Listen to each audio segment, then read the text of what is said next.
everybody, if you're there. If you're out there in Facebook land, can you go ahead and give me a thumbs up if you can hear me clearly and if your camera view is good.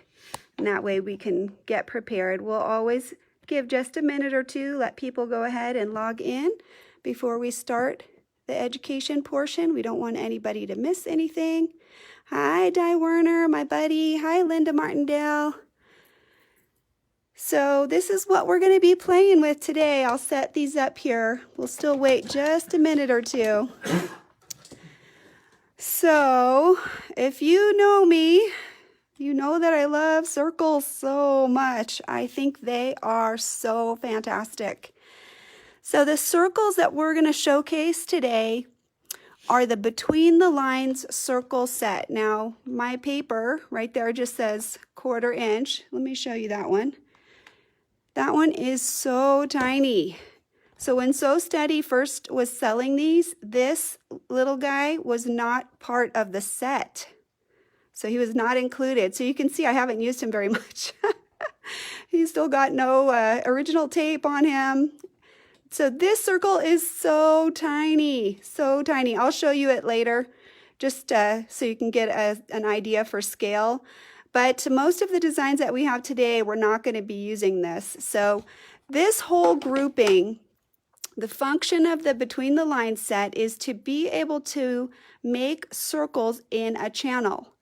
And that's what those extra lines are for. So let me show you what the lines look like. This one has some great lines that you can see really easily. Okay, this little circle right here is the reference line. So as you make one circle and you move it down, you would be able to line this up on the next circle so that you could stack them one on top of the other. And then these are the Between the Lines. And we'll show you some ideas for how this will work, so how you can use those.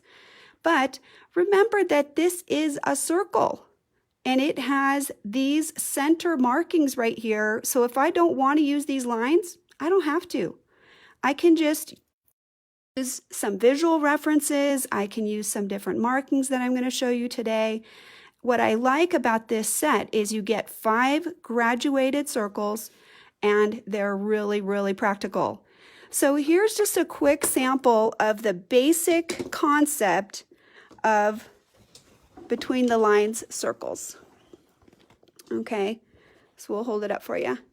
That is the basic, the most standard use is making circles in a channel and they are between the lines. So these lines were sewn first and then using those reference lines, I centered these circles right in the middle of the space and made them in a channel. But I'm going to show you a little sample right now for some more ideas.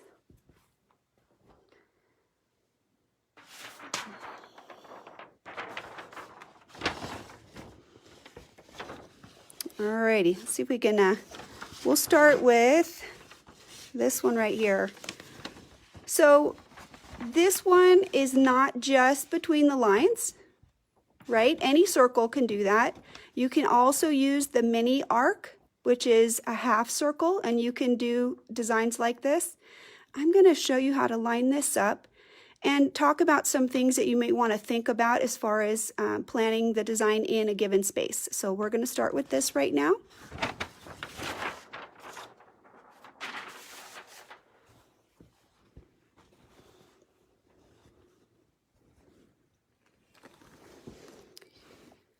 All right, so let's go ahead and take some of these off of here because we need to move some of those.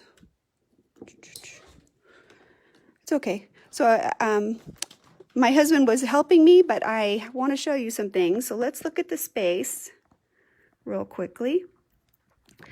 Whenever you're first deciding, you have to think about how big your space actually is. And this space is about 3 inches with the center line at 1.5. So once we decide where our circles are going to go, we've got to do a little test to see what will fit. So we're going to work in this green space right here. So let me just kind of roll these up a little bit. And maybe you can't see it very well, but I've marked the center with a blue line, and this is the center line.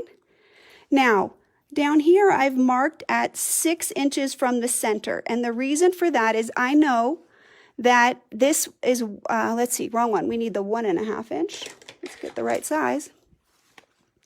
1.5. So let me show you right down here on the bottom. We have really convenient name of the product between the lines, circles, and then this is the size right there.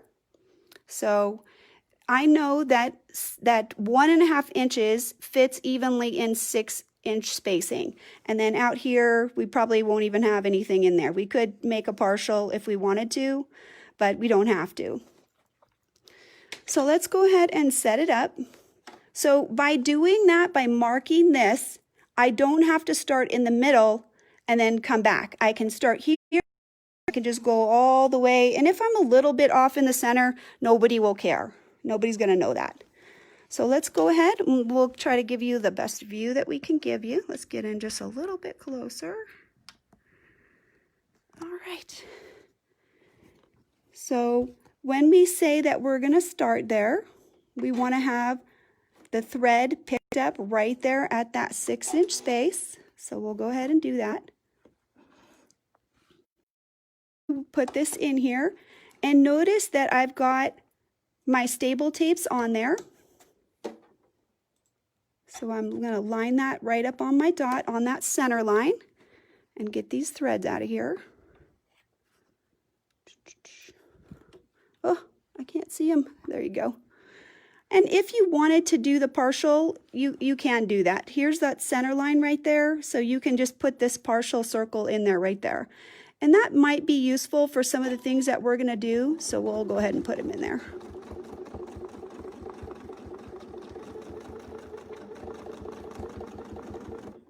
All right, now we can use our lines on the template too. Let me see if I can share that with you. All right, flip them around. So we have the little circle back here, and we can use that circle to line up behind us right there. And then this is the center line, and the lines right here, they should be evenly spaced. So even though I started on the center line, I can use these all the way down. So if my seams are a little off, but I still want the circle in the middle, this visual right here is what I would use to make sure that I'm in the middle. So I want the same amount of space here as I do from this line. And this is the center line right there. Okay, so as we're going, when you have a circle, you want to make sure you have the 4 corners where you're holding. And the reason why that's important is as you're holding, you're constantly changing your pressure points on a circle. So right here, we'll line up right in the center and then just move down, get your back circle here lined up, and then check your lines right there to make sure that you're spaced properly right there.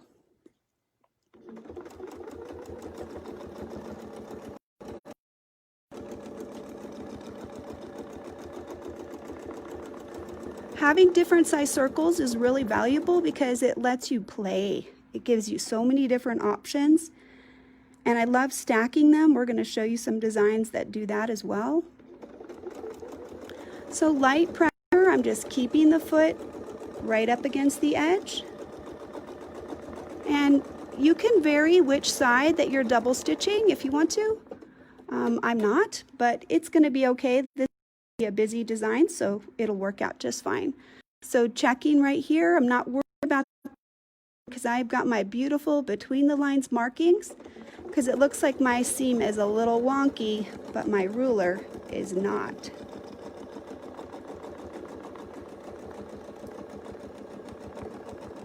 Okay, right at that center mark, and I'll just keep on going. There's not that many that we need to fit in here, but I love that I can just do the whole row and not have to split the center. So just a little bit of planning based on the size of your circle can sometimes be a really convenient way to prevent you from having to tie off and backtrack or anything like that.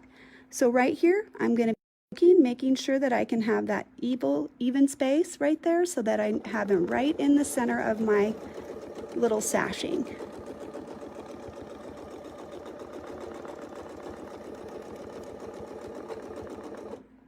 And you can see that he fits pretty well. So there's a little bit of a breathing space right here on the edges. If I put a 2-inch circle, he would actually touch, because this is 2 inches right here. So I think everybody's having, there's some buffering. Note here.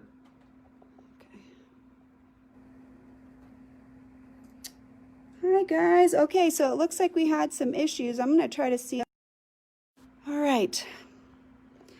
So Linda, are we doing better? I can see your in. Can you hear me okay now? We are on Wi-Fi. Thanks for your patience, guys. It's always a little challenging when we have the technical issues. All right. So I'll just reiterate real quick what I was saying. So we're making these really cute circles. This is a 1.5-inch circle, and this space right here is 2 inches. So I chose this size because it fills the space nicely, but it doesn't crowd it. It doesn't butt it up right against the seam right here. So I like that. I don't like to have my circle perfectly fit in there without a little space for him to have some breathing room. So let me go ahead and we'll finish up, because this is part of a design and we've got to finish this part before we can get to the second part. So, oh, good. Thank you. Thank you for that feedback. Darn technology, right? All right, and then we have this circle should come in right where we marked. So we're doing good as far as our planning. I think I'll take 1 stitch back there to get him lined up nice.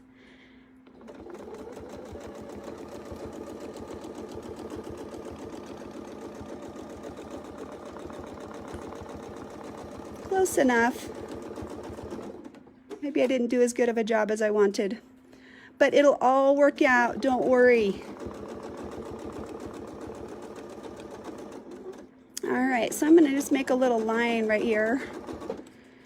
So let me show you what I do, because with circles, a lot of times you have to take them off, especially if you're switching.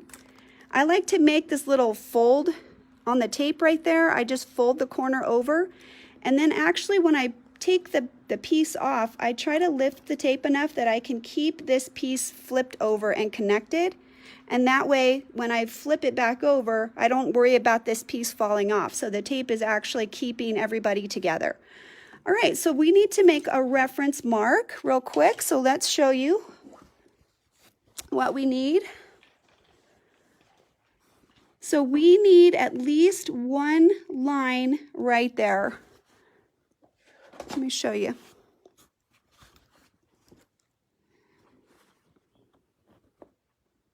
So what am I doing? I'm going to mark a reference line right through the middle of those 2 circles. So let me get my marking pen.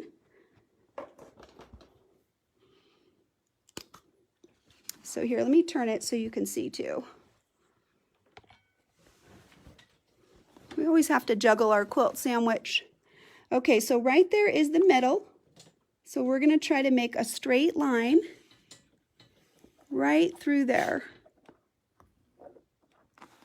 All right, let's see if we can make it even more visible. I don't think you guys can see that really well. We'll put it in purple. That blue is very faint.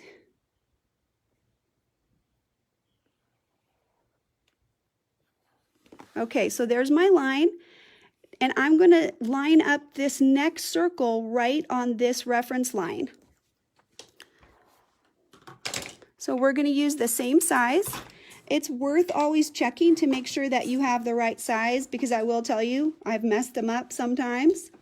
So let's get them on there. Once you flip your little key and you get your key back in place, do this little finger test right there and make sure that he's seated nicely so that you have a nice smooth feel right there, so he's not in the way. So I'm just going to stitch a little closer to the edge, and I want this line and this line, I guess we'll do it this way. We still need to be able to use our reference lines out here, but we want our center lines right here and here to be lined up. And fortunately, because we're on the edge, it'll be easier for us to do that. So looking right here, making sure you're centered in the space.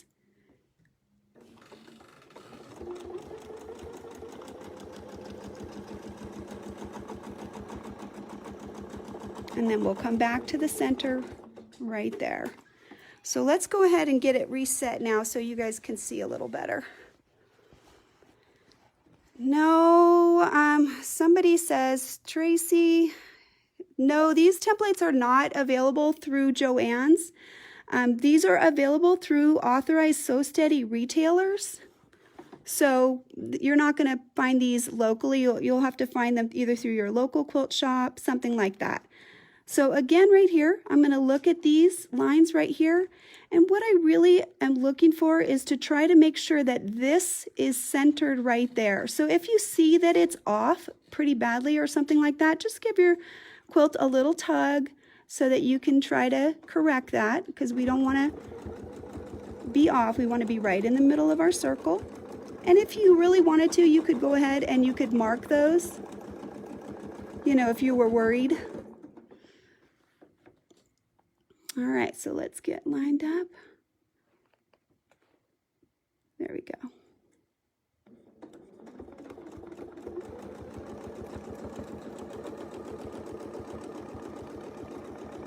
So we did double stitch on the other side the whole time last time, so we're going to do the double stitch on the top this time. All right, keep getting us lined up. So right here, this center line is right on these reference lines, and we're right in the middle of the space there.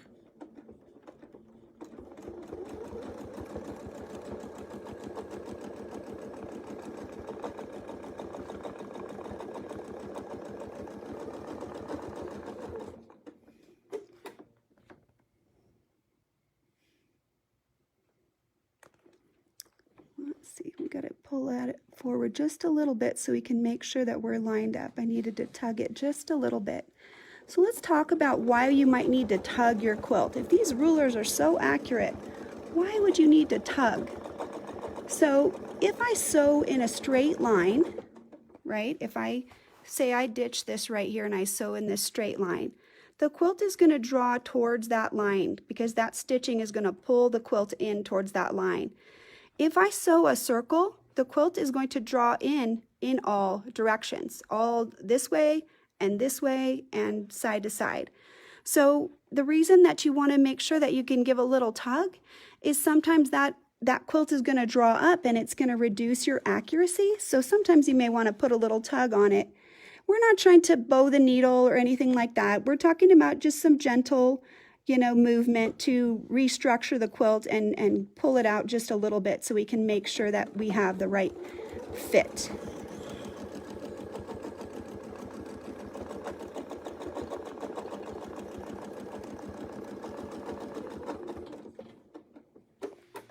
All right, we'll just keep going. This one won't take too long. We'll be almost done. Looks like our center line's perfect, so we don't really need an adjustment on this one. What can make a difference on that is, how securely everything is basted, if the quilt has a lot of fluff in it. I've got a double batting, so that can make a difference as well.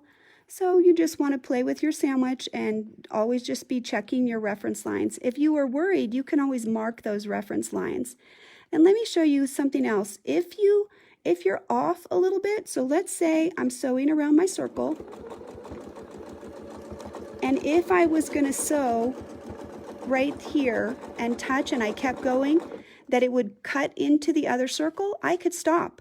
I could just stop right there where it's touching and go backwards, and then you won't have any overlap in that area.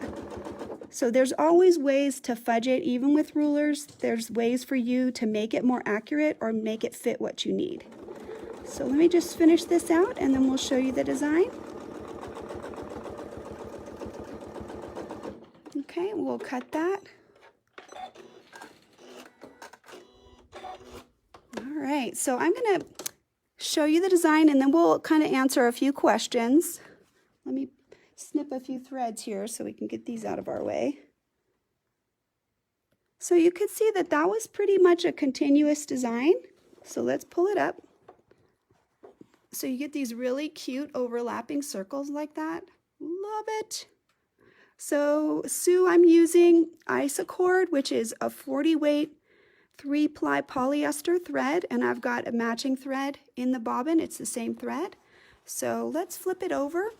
I did do a solid back so we could show you the design, and you can see it really, really well there.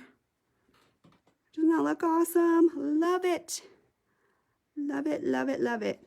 So let me show you on the back an idea that I have for a fill. So I think it would be easy if you're in this space to go like this. Let's see, get you closer, right to there. Do a little loop and then come back. And then you could travel across here, and then you can do a little loop there. And you'd cross over, and then you just alternate them like that. And those are for those people who want to augment their ruler work. So let me kind of show you what that looks like.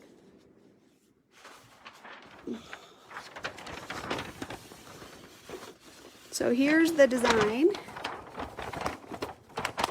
So you have to be comfortable traveling a little bit, but your ruler gives you the framework for that. And I just think that is such a cool design. It really looks awesome. I have a sample. I'll see if I can find it before the end of our session, but I couldn't find it before we started. So anyway, that's going to be the center of our quilt, of our little table runner. Let's go ahead and we'll see if there's any questions from Honey. Got anything? All right, so go ahead. If you have any questions, go ahead and post them now before we get started. I'm going to go ahead and talk about some markings for our next one, and then we'll get started on that one. Is that like a little lost video then? All right, so right here, this is my Between the Lines template. So I'll kind of get us back out just a little bit. This is the 3-2. This is the same one that is in the Between the Lines. The Fun and Fancy set, which is the book that I wrote along with Leonie West's templates that I've curated for a fun collection. And I think this is a really fabulous technique to work with circles. So I'm going to show you how to do it. We're going to use this brown space right here. So let's kind of get our quilt arranged so you can see it really well. When we're working with the Between the Lines, we can just set it on there any old way and we can start sewing. But sometimes you may want to be really precise about it. Here's an example. So this is the Between the Lines. This is the 4-inch. And notice that the dip right here is centered right in the middle. So you can choose that and you can orient everything else based upon that. So if you see in the space that we have right here, I've marked it at 3 inches. Because the template is marked at 3 inches. So each one of these curves, this is a 3-inch section. So if I center my mountain right there, you know, like that, this center line will give me the mountain right in the middle of the space. So what I'm using, this is the first etch line, and this is the second. So I'm going to do this whole side. And then I'll come back and do the other side, and then we're going to make everything line up.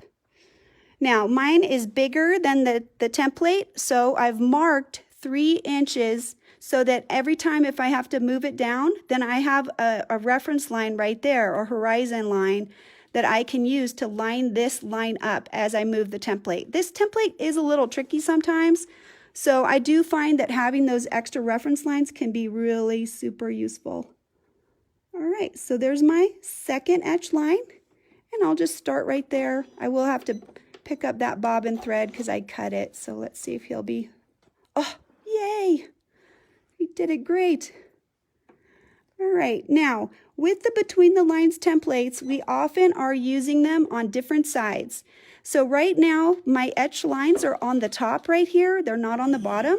So sometimes you have to kind of look in there and really make sure that the etch line is on the line and not the shadow of the line. Okay, so let me hold these just to start because we want a nice clean start right here. Get those under there. And I'm all lined up and we're ready to go. Get your fingers right up in here. Hold right up near the edge of the template so it doesn't pop up on you.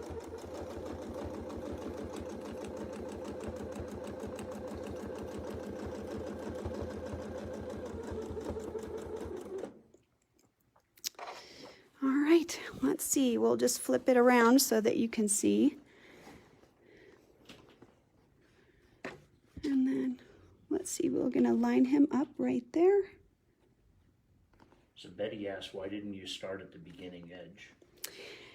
So I would have to move the template down a certain way, and I want to have it centered right here. I want this to be the marker, and then I'll just figure out off the edge over there.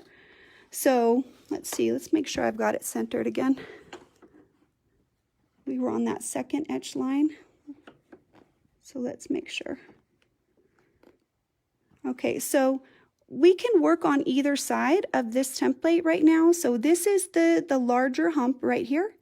So I can stick this in here. I can work from this side, right? Or I can flip it over and I can work the other way. So this is the side that we started on, because there's our 1/4 inch right there. So I'm going to keep it just like that. And then I'll just go like that. Okay, now what I can do is I can put an echo in here on either side, but I just want to show you some fun ideas, and I'll do this bottom side later, but what I'm going to do is I'm going to work right here with those between the lines. So we'll go ahead and just tack off right here and get this cut so we can move to our center spot. And notice that I've got that center line, that's the middle, so that's going to be really useful when we're doing our between the line designs.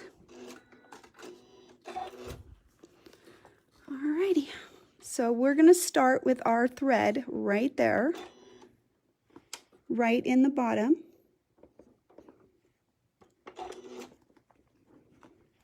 Let's get that thread pulled up.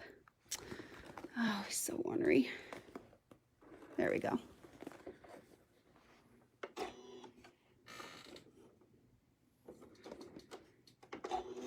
So I'm going to answer that between the line question a little bit better.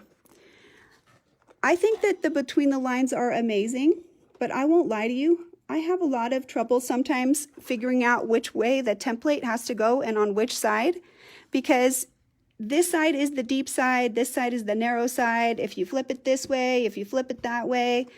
So sometimes I just have to play with it visually in order to make sure that I have what I want. So I usually double check the position. And another thing that I'll do is, say I'm using this side, a lot of times I'll put a little X mark with my vis-a-vis marker on the side, because I've been known to be using this side and then all of a sudden I'm on this side, which can be a little tricky because then it really changes your design. So right here we're going to start with our circles. So let's see what we can fit in there. Can we fit our big one? Let's see. This would be really cute if we could fit the big one in there. So we'll put him on and we'll test that he can fit or not.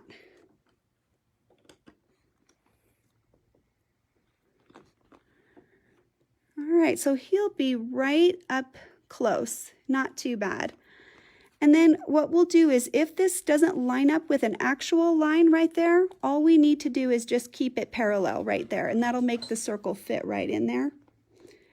And I'm going to see if I can get a little better center line view. So I've got this center line right here, and I've got this center line right here. And that'll help us keep the center circle right in that space where he needs to be.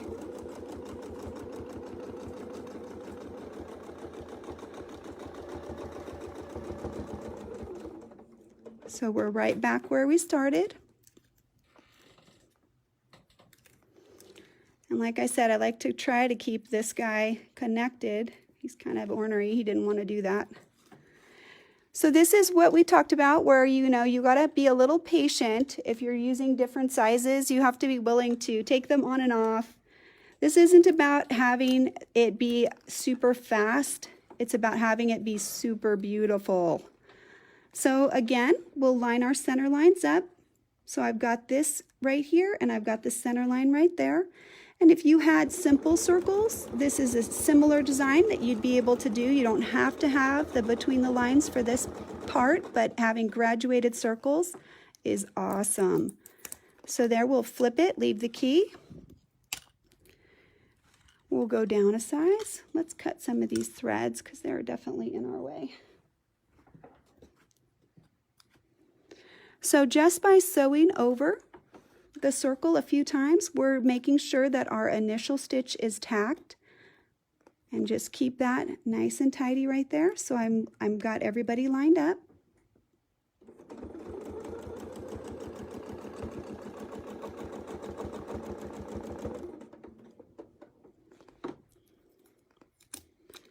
And so usually if I was going to do this, and then I would do one on this side, and then I would do one on the loops that go down, you can finish this by just going ahead and micro tacking that and then jump stitch to the next point. And that way you can just I leave all of these open like this, and then I just use what I need, and that way I can swap them back and forth. Let's go ahead, we'll put one little small one in there because we can. Or you can leave it open if you wanted to have, you know, some micro fill here and leave this open and fill and leave this open. But you always want to go ahead and mark those or think about those ahead of time so that your fill plan does work how you want it to. Because on this one, we would have to maybe put a little echo on this side. So let's get that in there. So I'm checking my lines, making sure that everybody is nice and straight. This one is the 1/2 inch circle. We'll just double him up because he's so cute and tiny. All right, so we're at the end of this one. So let me just show you how we would transition if we just wanted to kind of go down the line. We'll pull all of these off real quick. I'm just going to scoot them off to the side. The quilt is getting heavy. It's got about 8 templates on there. All right, so let's tack this real quick. There's a lot of stitching right here at the base, so we don't have to worry about trying to hide anything because it'll hide really well. Then just pick your needle up, and you can just move over here. Get yourself set right there in the center, lined up, and you can put the template in first, and then you'd be ready to do all the ones that were on this side. So, and that's just a, you know, fun. You can do both sides. You can do only one side so that you could do some fill echoes on this side if you wanted to. You can just echo the curve out to here and just have every other one. Let me give you a little sample of what that could look like real quick. We'll go ahead and we'll cut our threads real fast.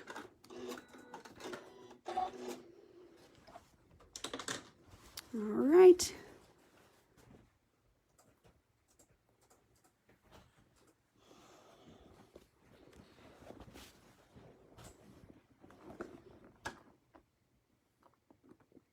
Let's see, it's a little fat to go under there. Alrighty, so here is the design that we're talking about right here, where there's the curve, and this is reverse. This is the base here, but you can see that this would echo it. So if we left one side open and we only did the bottoms of the curve, so then this would not be filled in. You could just do some echoes out here, and you would have only your concentric circles on one side. The way that we were talking about doing it is you'd have this one this way, this one that way, like that. So there's different options for how you want to use it. You've got a lot of great opportunity to play with it, and you can fill as many. You have 5 different size circles, so 2 is the biggest, down to 1/4 inch. So you have the option to put as many of those circles in there as you want, and just really has a great motion to it. It's really eye-catching. People just seem to really be drawn in with these circles. They are really fun. All right, so let's go to our next one. So here is the next one. Here's the sample. I'll just show you where we're going before we get there. And we'll cut some of these threads. All right, so this one, this takes just a little bit of marking and planning, and this is perfect for a triangle. So all of the spacing on here, it's 3 lines with the 1/4 inch spacing in between, and then this is about 3/4 inch, and then we're repeating this, and then this creates kind of a sense of motion. So it changes the triangle, makes it a little softer, a little less angular. And then what I've done here is I use 4, and then 3, and then 2, because that's what could fit in this space. But you can keep them the same and or use fewer of them or more of them, whichever you want. You can vary this up and you can vary this pattern as well. Whenever the line has the potential to go across, I recommend trying to go ahead and move it all the way across and then come back and always working one side of the design. And then when you get to the top, you would come back here and you would work this side using these as a reference. And that's what will help to keep everything nice and even. So if you work up to here and then you try to guess down coming this way, it's a little bit more frenetic. It doesn't work as easily. So let me show you how we set it up. We got a space right on the other side where we can show you the markings. So the first thing that you want to mark is you want to mark the center. So you're making a square right down to this corner right here. So this should be on a straight line, and this is a 90-degree angle right here, and you'll mark it right to the center. So let's make that marking real quick. So maybe these are not super beginner designs, but I hope they can still inspire. And you can take, what you want from it. You don't have to do exactly what I'm doing, but it does give you an opportunity to see how some of the designs work and how to make them more complex if you want to make them that way. So just to keep us aligned, I'm going to make about 1-inch reference lines. You can decide as you do yours if you need more, but what that's going to be useful for is helping to line up the curve as we go along.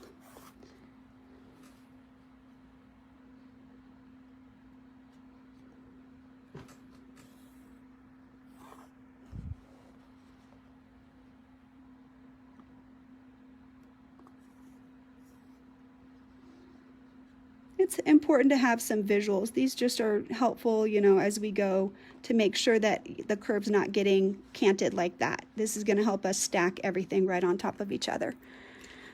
So I'm going to be using a new back-to-back template. It's one that I've never shown before. In fact, I put my stable tape on it this morning. You can see it's pretty new. It's not scratched up at all. This one is the back-to-back 4. And it's at 1.5 depth and 2-inch depth. And let me show you why I think that that's a good size for this. So on this design, this is just a little bit bigger than 12 inches. And so if I used a 3 for that space, I would get essentially 2 ups and 2 downs from this bottom. And what I wanted was this very symmetrical center line. And so by lining up my curve, let's see if I can show you. I started it this way, like that on the center line. That lets me put this dip right in the center. And so then the circles can sit right into this little dip right there, and they're centered. So I chose a size that I felt like it would fit well. It would fit what I wanted. So let me get started here. We're going to do that same thing. Let me make sure I'm using the same curve. You can always test it just by laying it on there. So let me show you right there. See how that doesn't quite fit? So it's got to be the other side. See how that fits much better right there? So we want to make sure we're using the shallower side for this one. This is the 1.5-inch side. So let's get that centered. So there you can see right there's my center line. And I want a 1/4 inch right there because I want that needle to start right there at the base.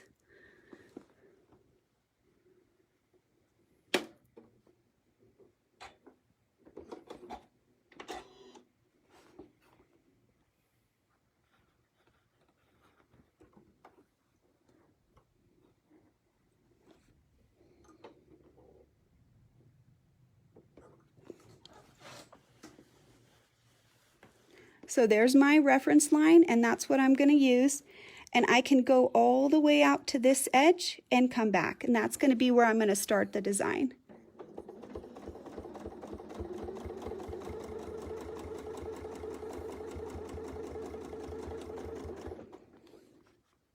Go ahead and always reposition your hands. Don't try to crowd yourself because then you won't be able to hold on too well.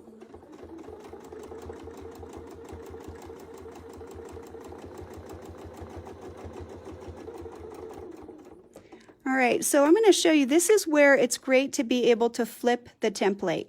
So I want this to stay here, but I need to be able to sew on this side.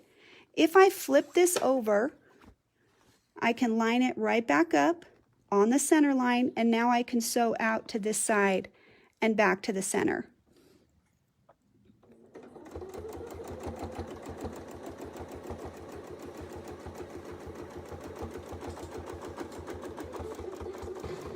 So we'll touch right in the seam.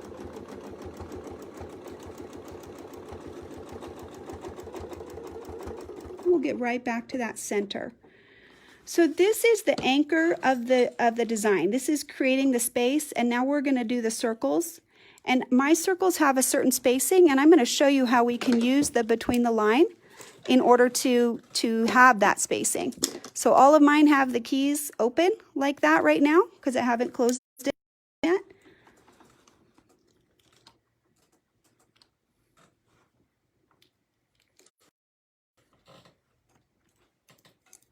Oh, that tape's a little wonky there. Make him nice and straight. Checking my little circle. Now we have all of those center lines. So I'll let you see, I'm going to line it up right on the center. Get these loose threads out of there.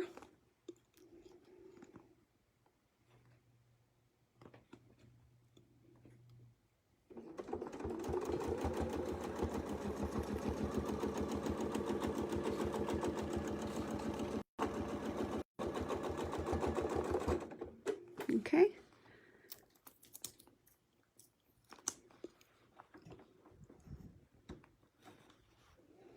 So I've left, like I said, I've left them open. Oh, darn it. I made a mistake. I'll explain it in just. Oh, fun, fun, fun. So in order to space the next circle, you want to do the largest circle last. And I didn't. I did the largest circle first. So anyway, I'll go ahead and get lined up. I've got my needle aligned with the line back here, and I've got this line right here. That'll center my circles. So on this bottom one, because this is the anchor, I went ahead and I did 4 different sizes on the bottom, and that creates a little bit more weight to the design on the base. And then as you go up, I'm skipping one of the circles each time, and then that makes it a little bit more dainty as it gets to the top, so it creates that pyramid effect. So let's get lined up.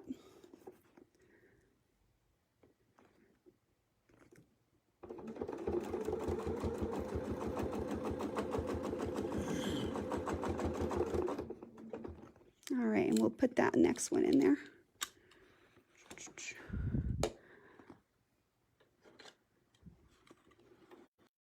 So you can see this isn't about speed. This is just a little bit more about getting the design that you want to have, making sure that you have the exact pretty look that you're going for. So right here at the bottom, this is the last circle. So I'll just go ahead and I'll put some little tacking stitches right here. We'll take this off. So could you explain again? I think a couple people were confused. Why start small circles and get bigger instead of bigger going to smaller? Yeah, I'll show you right now. We're going to measure off of this one right here. And if we finished, we could come back up here and measure. But now we have all of this that we have to stretch our jump stitch. So let me show you. The next one that we're going to do, we want to measure it so it is a 1/2 inch difference from here to here. So let me show you how the between the lines can help you with that. So here's our little one. Let me show you the lines. So we've made that reference line, and we want to be 1/4 inch above it. Okay, so here's the line. This is touching right at the top. And we want a 1/2 inch spacing between these circles. We're making a random decision. In order to do that, we have to have a 1 inch, a 1 space gap right there, right? So there it would be touching. It would touch right at that spot. So if we move this up like that, so now I have this 1/4 inch and the foot is going to add another 1/4. But we have this jump stitch that went from there to there. If we sewed back up to the top of the circle, then our jump stitch would only be about 1/4 of an inch or so. It's just little, you know, it's not going to matter. We can just go ahead and line up our circle. We're lining up right here.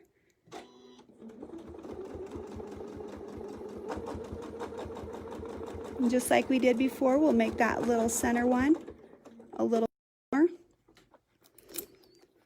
So now we're not going to do this big size. We're going to do 1, 2, 3.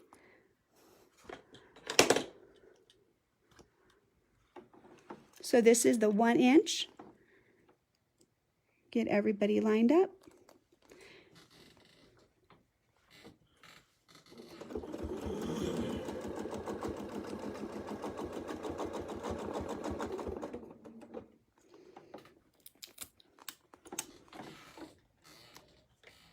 And put our next one on. So you can see there's my long jump stitch, whereas if I was right there and I jumped up, then it would be really tiny. So you wouldn't have this little thread loose in there, potentially causing havoc. So we'll just cut him off because we can. Since we've already sewn around the circle, he's already secured. He's already tied off, so to speak, because he's already been stitched over. So we'll get everybody lined up again and we'll put the next one in.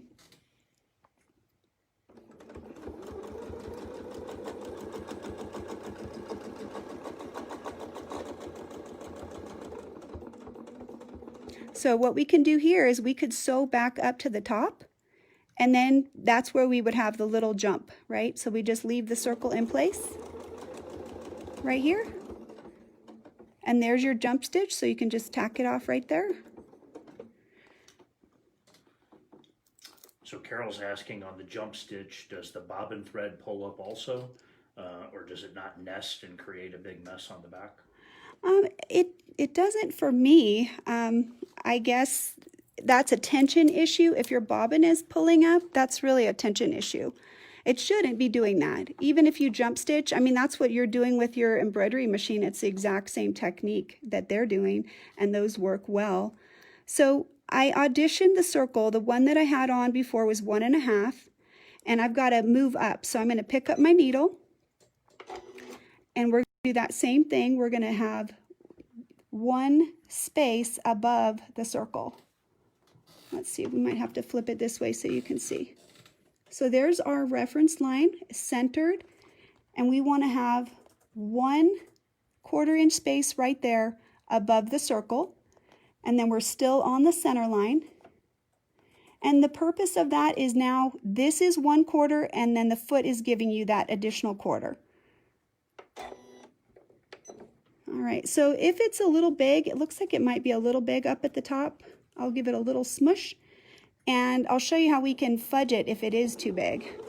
If it looks like it'll stitch outside, you can just kind of fudge it gently right there in the seam and get back to the center. So it looks like I'm a little bit off center, but that's okay. Then we'll put that last little baby in there and we'll be done.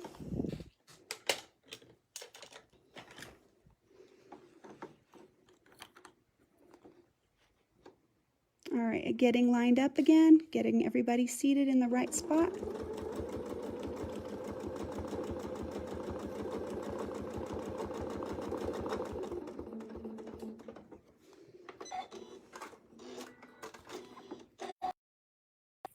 If the video is still showing, so if you can just give us a little thumbs up so we know that you're still with us. A few people are lost. Okay. Well, what I'll do is I'm going to keep going, and then if I I'll have it taped, and if there is any loss of quality, we'll just post it from my feed, which will be an actual recording of the video from my camera, and then that'll be cleaner. So remember that this center line right here,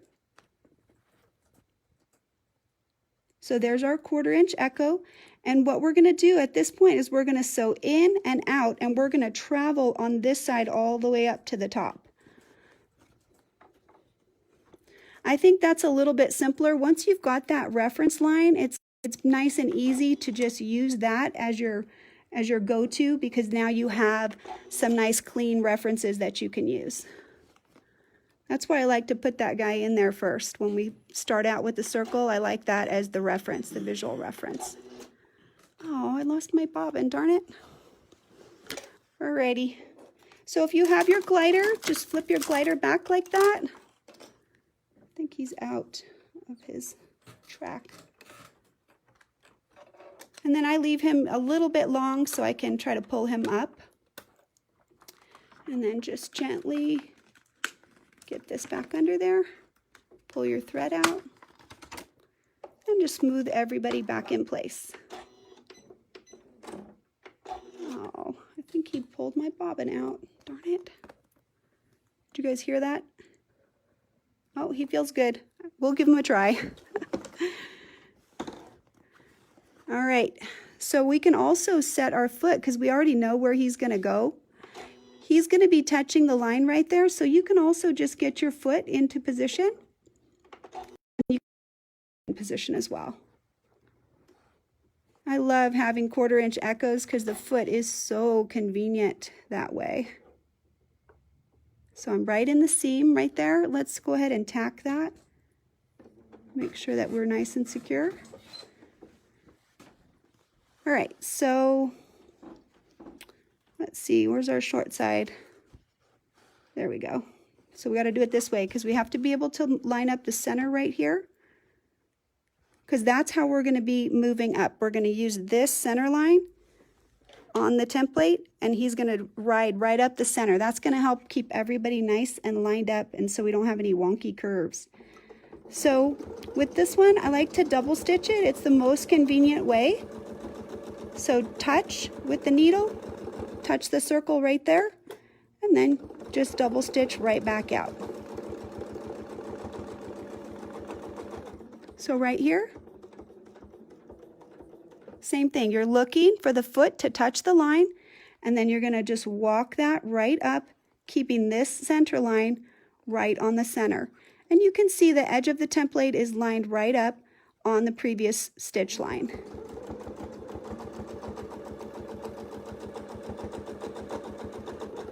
So just come on back.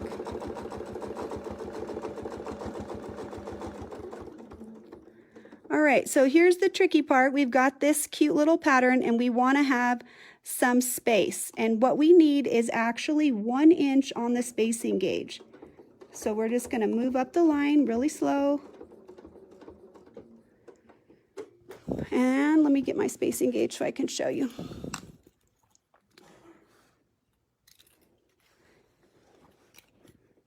So this first etch line right on this curve, if we have everybody lined up, what we are looking for is 2 etch lines on the template, and the lines would be 1 inch apart, but then the foot will take off that 1/4. So right there, if you can see, I'm lining this right up at the top, and there's 2 spaces. So you can check that by just going like this, taking your spacing gauge, that half, and then the needle is another 1/4. So that's 3 of an inch for that spacing.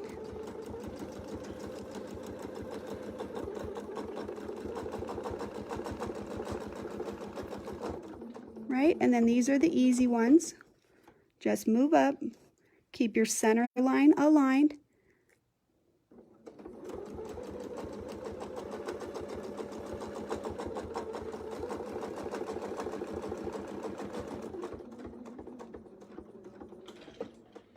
And then move up.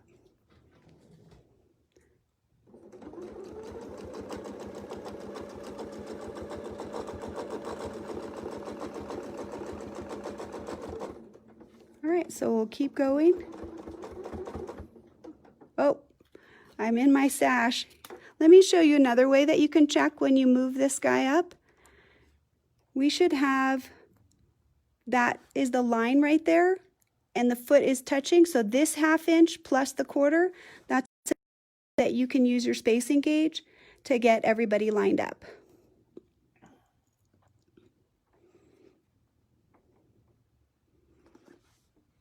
Oh, so we need to move up. There we go. So I got my center line. Let's check that spacing one more time. I think we need to move up just a little bit more. It looks a little short. Maybe 1 or 2 stitches. Okay.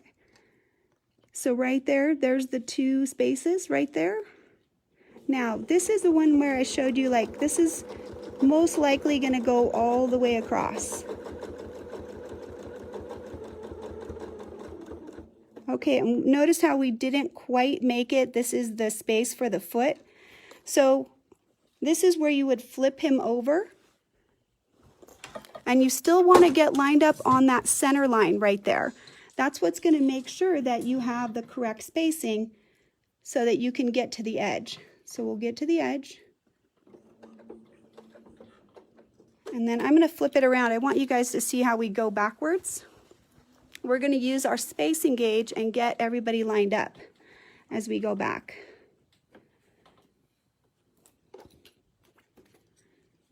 I think it might even be easier to do it this way.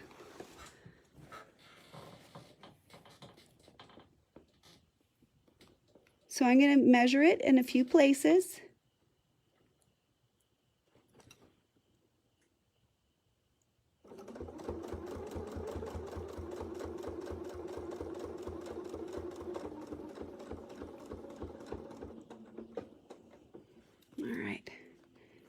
Let's see if we can get everybody adjusted again.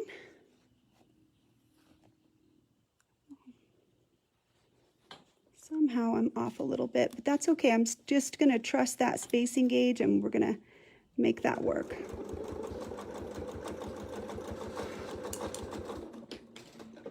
Alrighty, so now you can see we've crossed that side.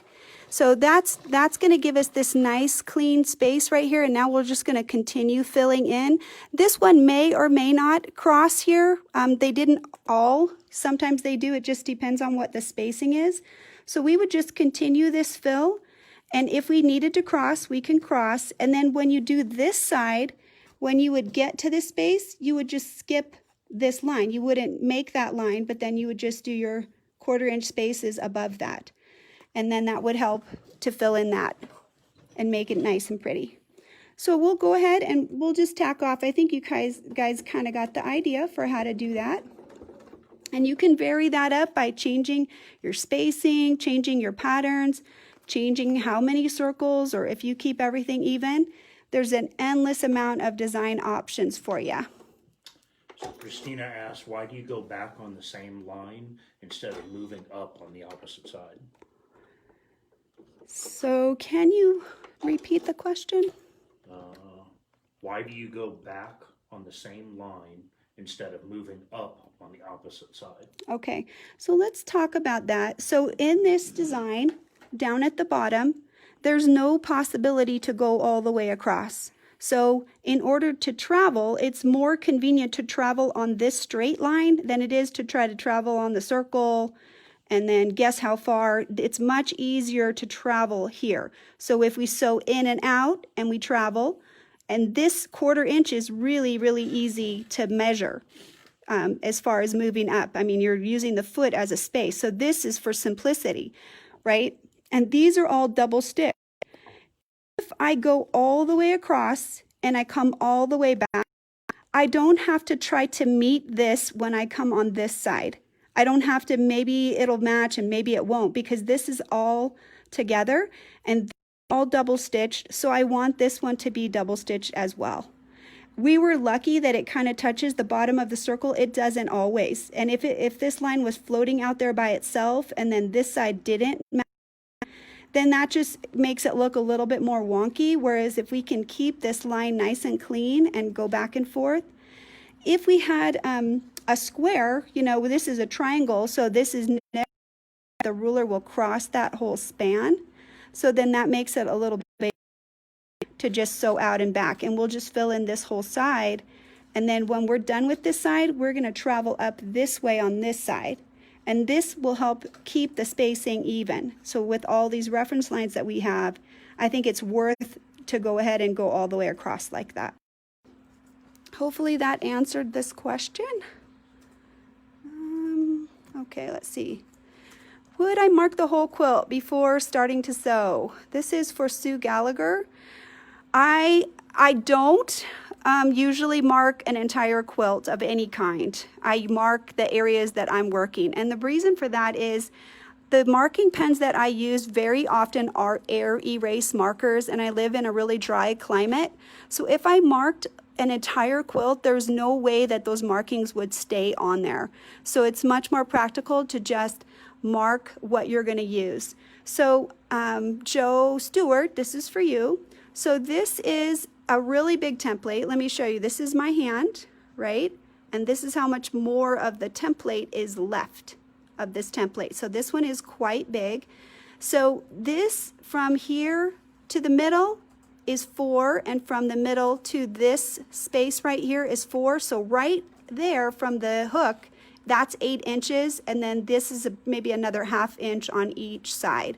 So this is a really long ruler, but what I like about it is it's got a nice long gradual curve on this side, and then it does have a deeper one, which is how the back-to-back templates work. You can see this one is a little bit more of a peak. Let me give you a little visual comparison. Let's see. So this is a 3 inch. So from the hook to the hook is 6 inches. And you can see this is how much shorter. In fact, let's move out just a little so you can see better. There you go.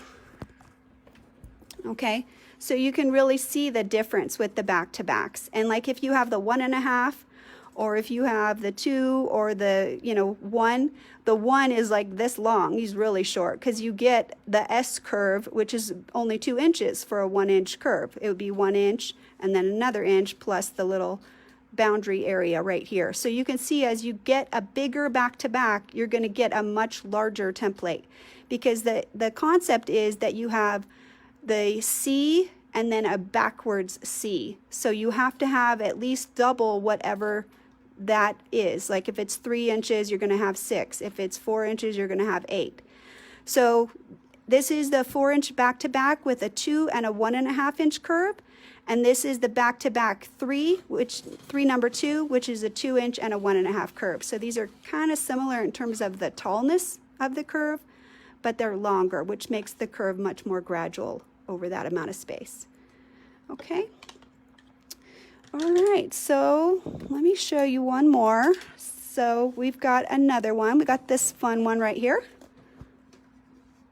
Right? And he's a little bit easier to do overall. So let's go ahead. We'll mark for him. So he's pretty simple. We just need to mark a center line. He's probably one of the easiest ones that we're going to do today. So I'm squaring up the ruler on the bottom, and I've got it right to the point. So I'll just mark that center line.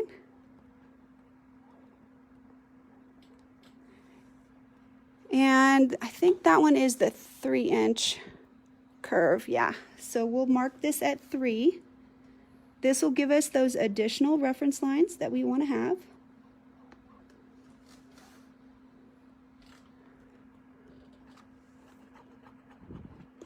And that lets us move the template over and have these reference lines if we need them. All right, so let me check. I want to make sure that I'm going to use the same curve. So I can just put this on there, or that one. Let me double check and make sure we got the right size. There we go. So you can see he lines right up on there. So this is my back-to-back 3, and I'm using the 1.5 inch side, which is the shallower side. And the way I set it up for this particular design is I wanted it at the bottom so that the dip is right in the center and it's a 1/4 inch away. Right, so this line then is going to let me finish out this curve because he won't quite come all the way to the base.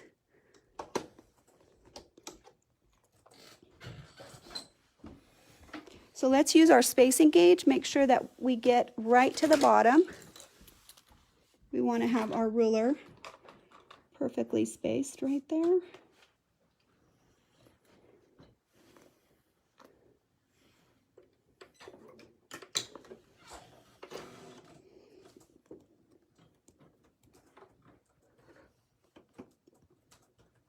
All right, so I'll go ahead and I'm going to anchor this.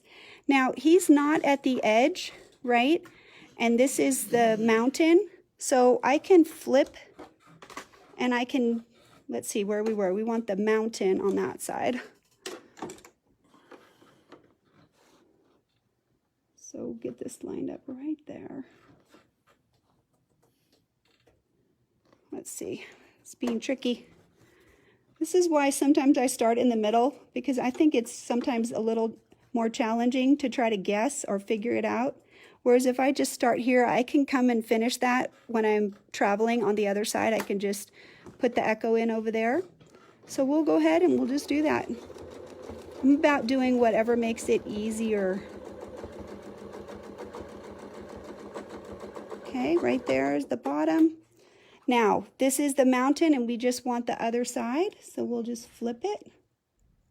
I've got my line right here, so I can get lined up.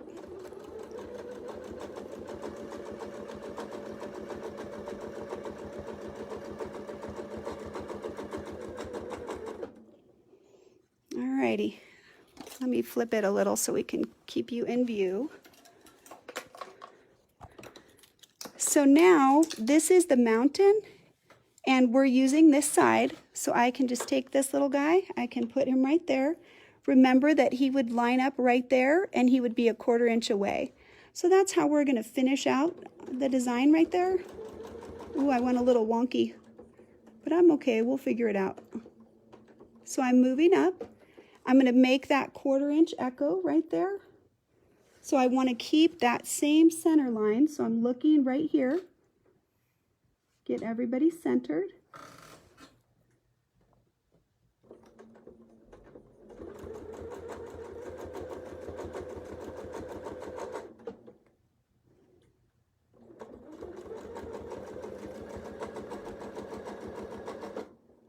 Okay, and now I can just flip it and I should be lined up. Did I lie? There we go. So we'll get lined up right on the stitch line, and then right here is that same reference line that'll let us go the rest of the way. Get that perfect echo in there.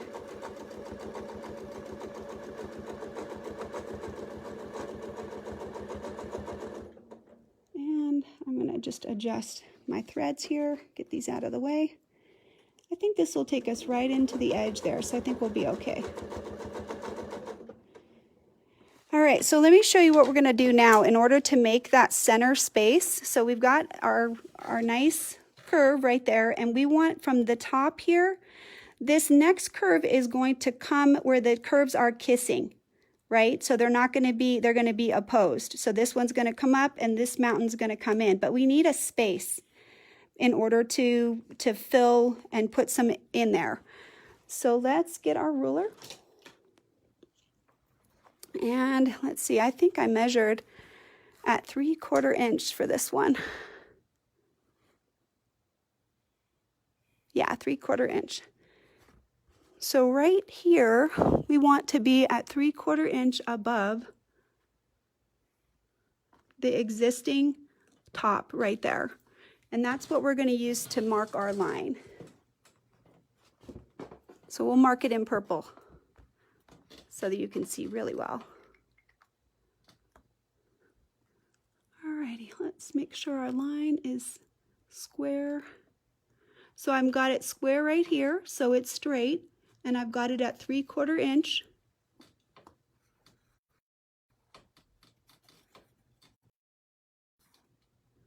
All right, and so what that mark is this is where the opposite curvature needs to be hitting so that we can have this space so we can put the circles in there.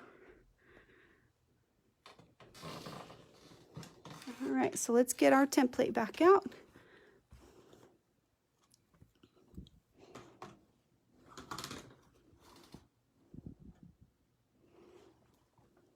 All right. So we want that narrow side.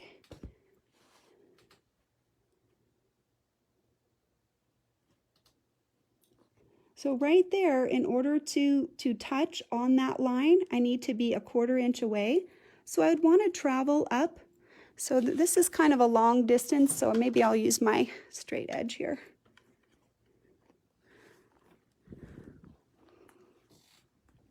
That's going to help us make this prettier.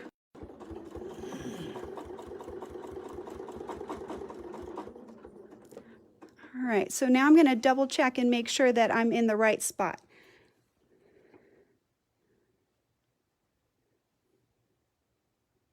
So I'm lining up this center line on this line, and I think that will give me the 1/4 inch, because right as soon as he starts stitching, he's going to be 1/4 inch away from that spot.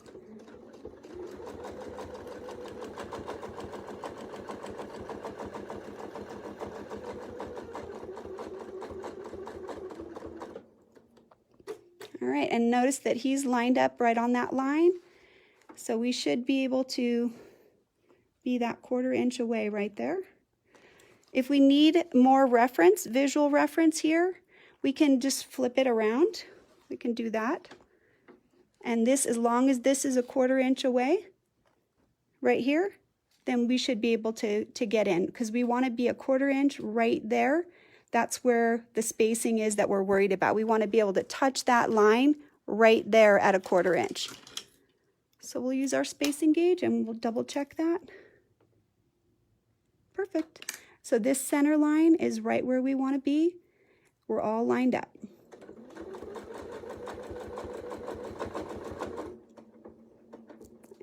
So we'll go ahead and move up and put that echo in. So just move straight up. So let me show you, we want to just double check that we're doing that 1/4 inch echo. So right here, I can't quite move up enough to have this lined up yet.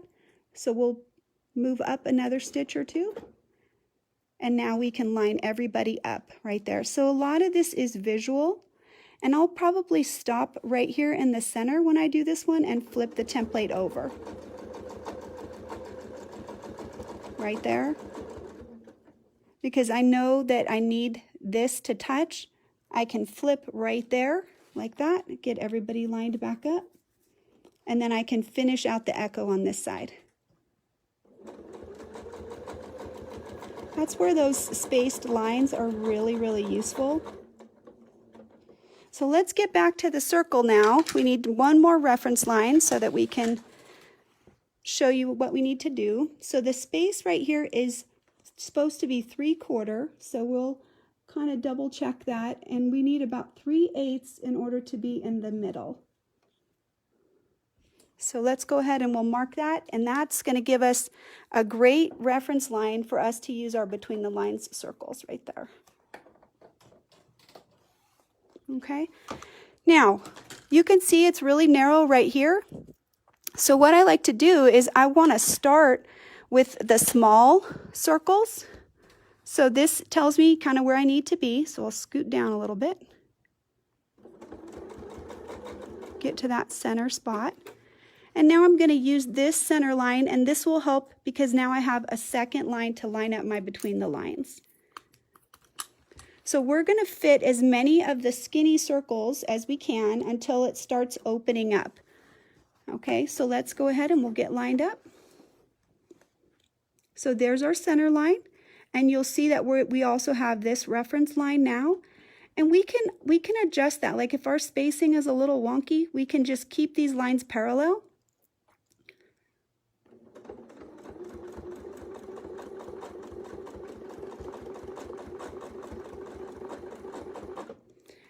As long as it's narrow right there, we're just going to keep everybody nice and tidy. So we're looking right here to keep them between that little channel space right there to center the circle. That's going to help us be a little more in the center in case we're off a little bit. So after this one, it's going to start to open up. It widens out right after this circle.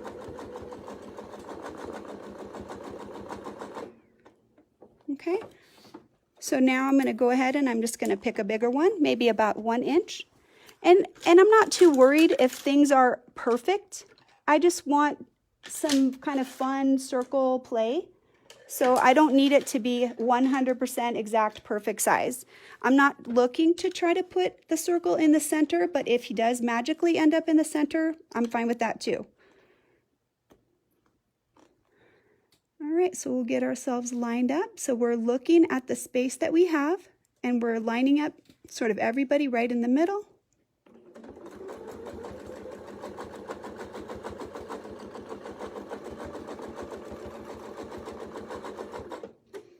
Okay, and I think we're really close to the center now, so I think I want to put the big one on. The reason that I like the 2 inch right here is this is kind of a big space, so I want to fill it as much as I can, really nicely, not looking like he's kind of anemic or something like that. And let's see if we can actually center this guy. He fits perfectly. He's right in the center. You can see right here, this is the center line of the triangle, and he fits right in there. So we'll fill this in. And we can put other circles inside, like you could put 2 1-inch circles, or you could put 1/2-inch circles. One of the things I like to do with the between the lines is because they hold the roundness of the circle, I like to use them and do a little spiral. And now the foot, I'm going to center in that channel as I go out. Try to visually put the foot in the middle to fill in that space until he just can't fit anymore. And then he's touching the edge of the circle, and I'll just bring him back up to the center. Right there, that's the center line. And then we'll just fill in with whatever size will fit. So I think right there we can fit that 1-inch circle. So we'll do that one first. And you can make a judgment call, and you can put it on there and see if it fits, and if it doesn't, then you can make an adjustment. So the lines right here are where the curve is. So what I'm doing is I'm going to kind of center this right between the tops of those curves so that the circle will fit just perfectly right in the center there.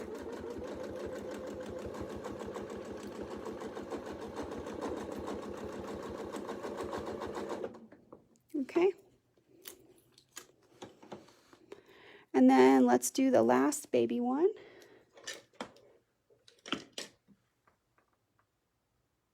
Oh, where'd he go? He's hiding. There we go. And then we'll use that same center line, and we're using these same reference lines to kind of fit him right in that space there.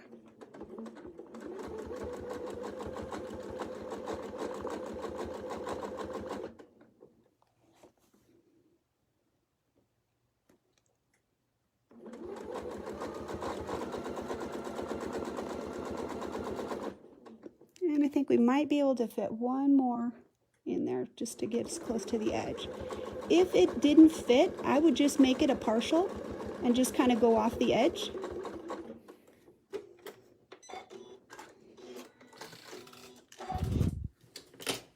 Is that double wool batting? So somebody was just asking about my batting. This is Hobbs 80/20, so it's cotton and poly blend, and it's double layered. I do use double wool sometimes, but double wool is very, very thick, and this is thin. It still gives the great loft that you see. You can see that there's a lot of definition here on the circles where the loft is with a double batting, but it still is very workable. And so there's the design that we just finished. And you can put bigger circles in there. This one here could have been a bigger one and then maybe skinny. If you're in the center, you can stop at the top up here and you can put another one on top and then finish and come around and put another one here. So there's an endless amount of maneuvering that you can do.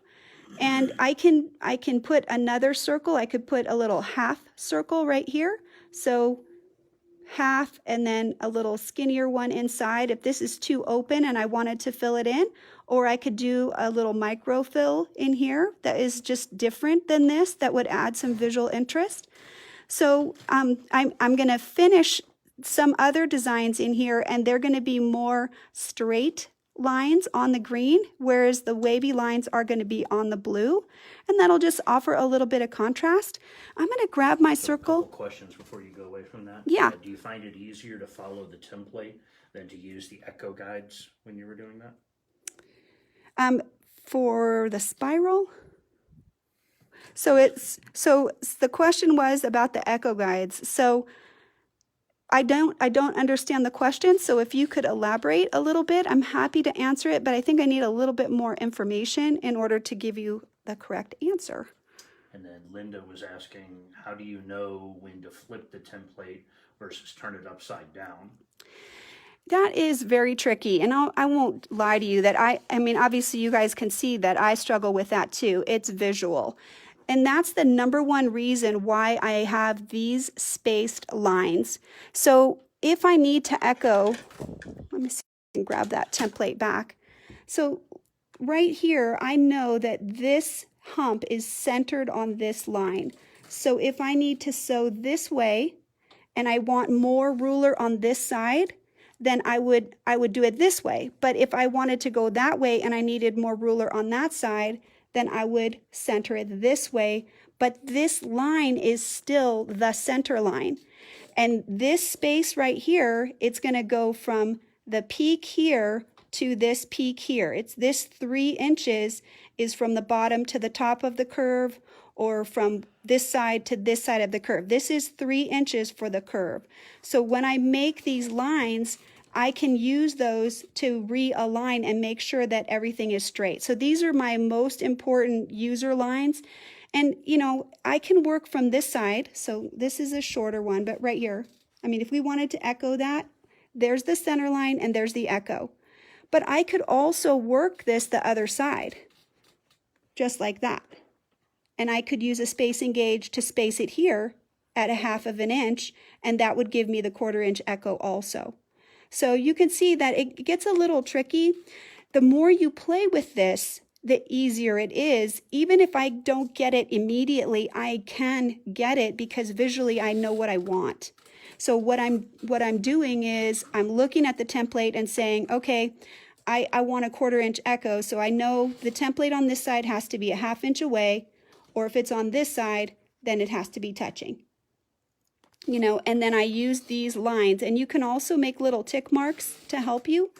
But the key is having these reference lines is really, really useful, and then having maybe some reference lines this way, because the template doesn't have a curve echo on it. It has straight lines that you reference. So as I move up, you know, that's 1/4, and then that's 1/2, and that's 3/4. So they're very, very smartly designed, but they do take a little play in order to make them understandable and make them make sense.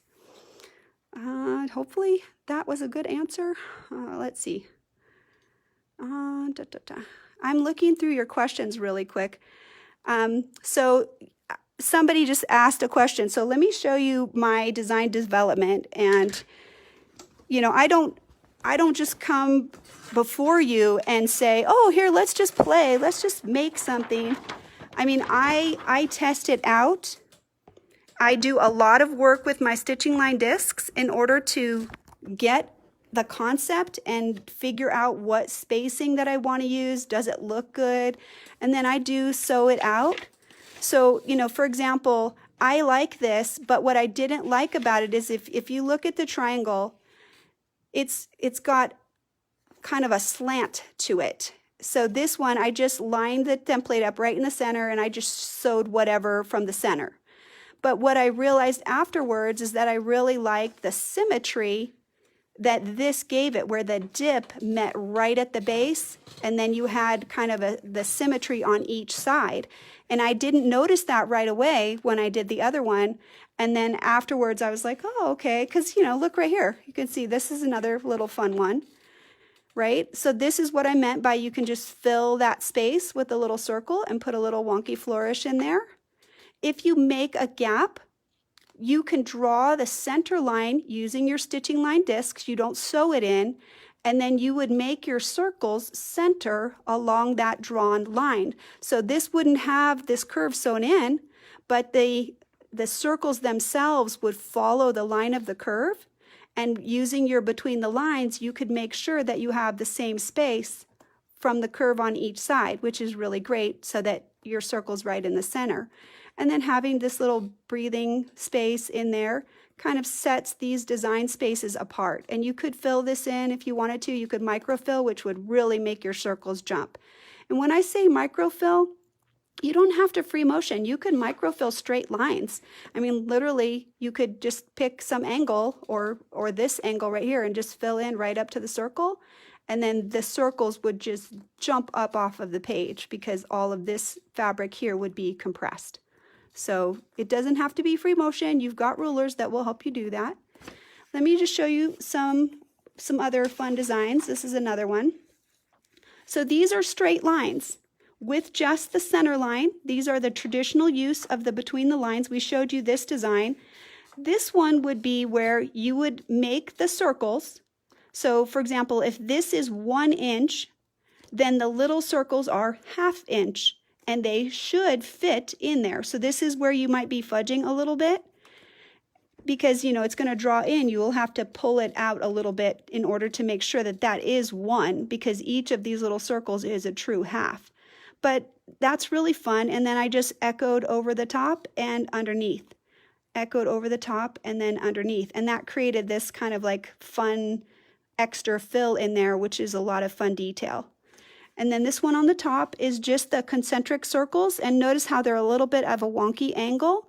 Having them a little bit canted to the side here kind of creates like that flower center where it's not such straight symmetry like these guys, but a little wonky angle. And then you could just put a little fun fill in there if you wanted to, or not. You can just leave it however you want. And then this would be a way that you could fill in a triangle, and you could have different designs, so it creates a lot of visual interest. And then you've also got the breathing spaces between your designs.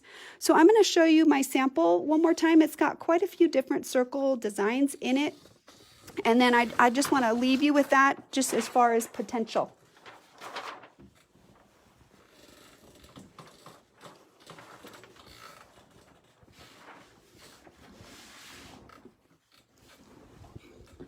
All right, so we may have to kind of get a little bit of a taller angle. Let's see if we can get up top a little bit more. There we go. That's a little better, I think. Hopefully you can see that well. If you can, just give me a little thumbs up so I know you're good. So this is the one that we showed you, and then right here, if there's a gap and you didn't like that, all I did was use the foot and I just echoed and followed the curve and echoed. That's how I filled this one in on the bottom. So this is freehand echo, but you've got the foot to space that pretty nicely. And then that kind of makes this look a little more intentional. This is just the simple echo of the curve. And then I just made a channel and I did circle and circle. And then I just kind of freehanded a little bit. And then I put the circle back on. And then I freehanded a little bit and I put the circle back on. And I just went to the edge. So this would be a great way to fill a border or do any kind of linear work.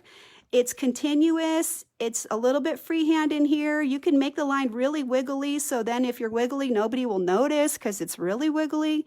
And then just put a few circles and change the number, right? So that, 2, 3, 3, 2, 1. That way, whatever you end with at the end, it doesn't look like you have a pattern because you don't.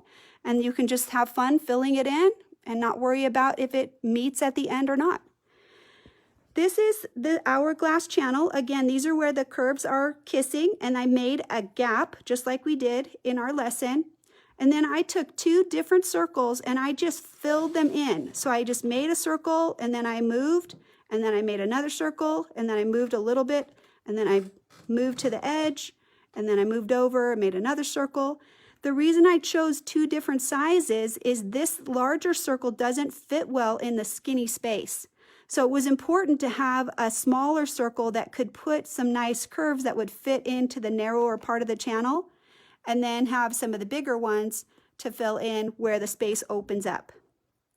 Okay, this is kind of what we did. We made this hourglass and we put the big spiral in, and you can see whatever can fit, and then skinny, big, and you don't have to have a pattern. You can just kind of eyeball it and just go with it. Notice that this isn't perfectly centered.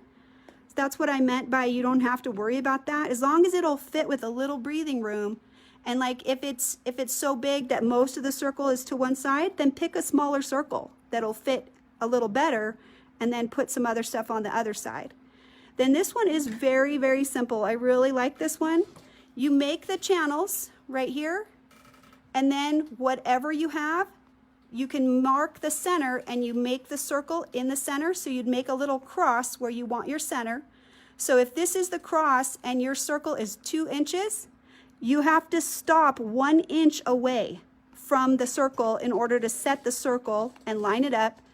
Make the circle and then travel, set the template on, make the circle and travel. And this one, I just love how that is. And this would fill right here in the center. If you put a little fill in here, even some straight line fills, I think that would make these circles really pop out.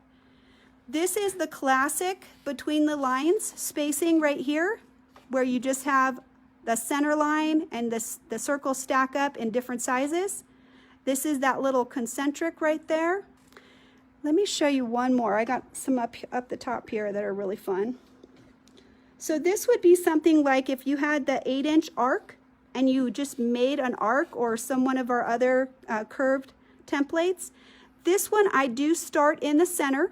So I make the center circle as big as it can, and then I start grading the circle as it gets narrower. So when you have the 8-inch arc or one of those, they tend to get a little narrower as they widen out depending on the size of your space. So what you'll get is a little tightness as the arc comes down. So they won't stay this distance apart.